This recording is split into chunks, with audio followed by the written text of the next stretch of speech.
गांव की कहानी।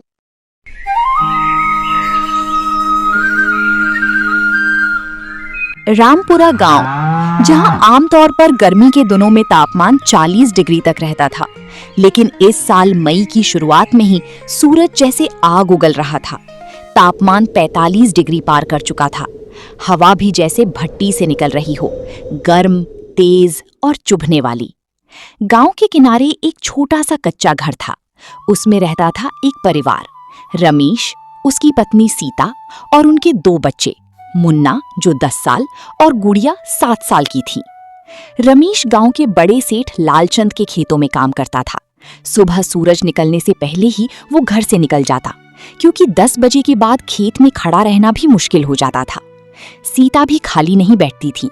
वो गांव के पक्के घरों में झाड़ू पोछा और बर्तन का काम करती थी। तपती धूप में वो सिर पर चुन्नी बांधकर पसीने से भीगी हुई घर घर काम करने जाती। सुबह का समय था। सूरज पूरी तरह निकला भी नहीं था, लेकिन गर्मी पहले ही महसूस होने लगी थी।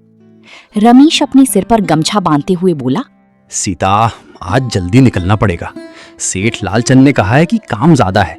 रोटी बनाते हुए बोली, इतनी गर्मी में कैसे करोगे काम?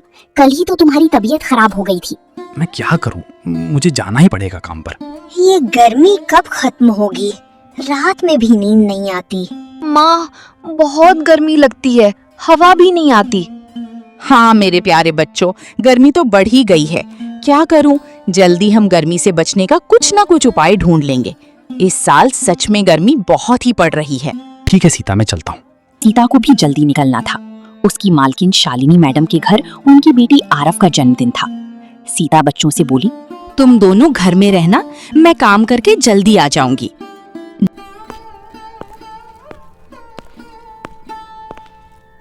शालिनी मैडम का घर गांव में सबसे बड़ा और पक्का घर था।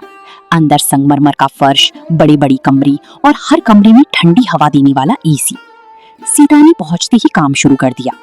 मैडम ने आवाज लगाई, सीता, आज सिर्फ सफाई नहीं, सजावट भी करनी है। मेहमान आने वाले हैं। जी मैडम, आप चिंता मत कीजिए। सीता ने पूरे घर को चमका दिया। फिर उसने रंग बिरंगी गुब्बारे लगाई, फूलों की माला सजाई और दीवारों को खूबसूरती से सजा दिया। ठीक है सीता, तुमने तो बहुत अच्छे से सजावट कर दी। गांव की गलियां जो हमेशा बच्चों की आवाजों से भरी रहती थी, अब सुनसान पड़ी थी। लोग अपने अपने घरों में छिपे रहते थे। कोई बिना जरूरी काम के बाहर निकलने की हिम्मत नहीं करता था। दोपहर के समय तो पूरा गांव ऐसा लगता जैसे वहां कोई रहता ही नहीं हो। पेड़ों पर बैठी पक्षी भी चुप हो गई थी और जानवर तक छांव ढूंढती फिरती थी। घर पहुंचते ही उसने देखा कि उसके बच्चे मुन्ना और गुड़िया आपस में बैठकर बातें कर रहे थे। सीता चूल्हे के पास बैठकर रोटियां बनाने लगी। चूल्हे से उठती आग की लपटें और बाहर की तपती गर्म हवा मिलकर उसे और परेशान कर रही थी। पसीना उसके चेहरे से लगातार बह रहा था, लेकिन बच्चों की खुशी के लिए वो बिना रुकी खाना बना रही थी। उधर रमेश भी काम से लौट आया था।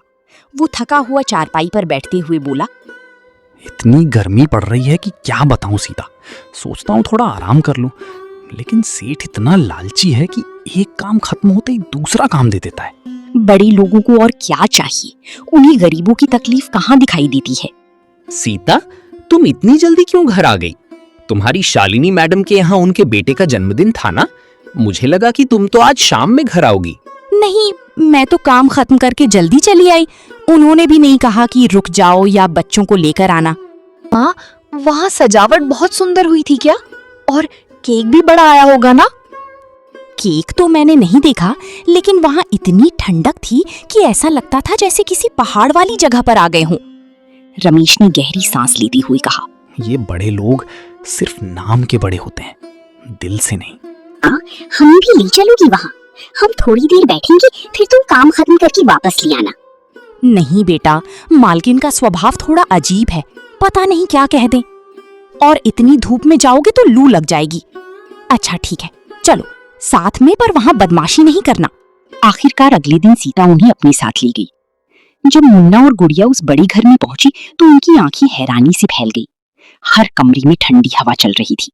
ऐसा लग रहा था जैसे वे किसी ठंडी जगह पर आ गए हों। बाहर की भयंकर गर्मी का वहां कोई एहसास ही नहीं था। दीदी, यहाँ तो बिल्कुल गर्मी नहीं लग रही। काश हमारा घर भी ऐसा होता।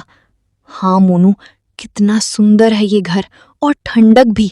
इन्हें तो बाहर का कुछ पता भी नहीं चल रहा होगा कि बाहर कितनी गर्मी है। अच्छी और ठंडी हवा पाकर दोनों बच्चों को नींद आ गई और वे वहीं सो गए। तभी शालिनी वहां आ गई। बच्चों को सोता देखकर वो गुस्से से चिल्लाने लगी। सीता घबराकर दौड़ी आई और बोली, मालकिन, गलती हो गई। बच्चों को शायद ठंडी हवा अच्छी लगी और इन्हें नींद आ गई। ये क्या तरीका है? यहाँ बैठने की जगह नहीं है इनके लिए। अपने बच्चों को यहाँ लाने की जरूरत नहीं है और अब तुम भी कल से काम पर मत आना। सीता की आंखों में आंसू आ गए। वो चुपचाप अपने बच्चों को लेकर घर लौट आई। शाम को रमेश घर आया तो सीता ने सारी बातें, मैंने कहा था ना कि मेरी मालकिन थोड़ी निर्दयी स्वभाव की है। बच्चे सिर्फ सोए हुए थे और बच्चों को डांट कर कहा कि कल से काम पर भी मत आना। ये बड़े लोग सिर्फ नाम के बड़े होते हैं, दिल से नहीं। रमेश का भी दिल दुख से भर गया। रमेश ने बच्चों की तरफ देखा और मन ही मन ठान लिया कि चाहे जितनी मेहनत करनी पड़े वो अपने बच्चों को गर्मी में परेशान नहीं रहने देगा। अगले दिन काम खत्म होने के बाद वो बाजार गया। पहले उसने कूलर की दुकान पर जाकर पूछा, भैया, ये कूलर कितने का है? ये 15,000 का है और वो 10,000 का। इतने पैसे सुनकर रमेश उदास हो गया। फिर वो एसी की दुकान पर गया। वहां दुकानदार ने उसे ऊपर से नीचे तक देखा और हंसते हुए बोला, तो एसी खरीदेगा? पैसा है इतना तेरे पास? भैया, दाम तो बता दो। ये 30,000, 40,000, 50,000, जो चाहिए ले लो। रमेश चुपचाप वहां से चला गया। इतने में तो उसके घर के महीने भर की खर्ची चल जाती थी। उसकी आंखों में अपने बच्चों का चेहरा घूम रहा था। तभी रास्ते में उसका दोस्त सोहन मिला। उसने रमेश को उदास देखकर पूछा, क्या हुआ भाई, कहाँ से आ रहा है तू? रमेश ने सारी बात बता दी। अरे चिंता क्यों करता है मेरी, अपनी कॉलर की दुकान है। चल, मैं तुझे अच्छे और कम दाम में दे दूंगा। हो सके तो तू पैसे भी ना दे, आखिर दोस्त किस लिए होते हैं। नहीं भाई, मुफ्त में नहीं लूंगा। जितना हो सके कम कर देना, मैं पैसे दे दूंगा। सोहन ने उसे एक अच्छा कूलर दे दिया। रमेश खुशी खुशी उसे घर लेकर आया। जब कूलर चला तो ठंडी हवा पूरी कमरे में फैल गई। मुन्ना और गुड़िया खुशी से उछल पड़े। दोनों बच्चे खुशी से कूलर के सामने बैठ गए। सीता की आंखों में खुशी की आंसू आ गई। रमेश अपने बच्चों की खुशी और मुस्कान देखकर सब दुख भूल गया। नैतिक शिक्षा। इस कहानी से हमें ये सीख मिलती है कि इंसान की असली खुशी पैसों से नहीं बल्कि अपने परिवार की मुस्कान और प्यार से होती है।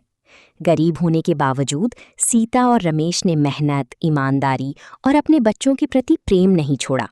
वहीं ये भी सीख मिलती है कि किसी गरीब या छोटे इंसान का अपमान नहीं करना चाहिए, क्योंकि हर इंसान सम्मान और दया का हकदार होता है।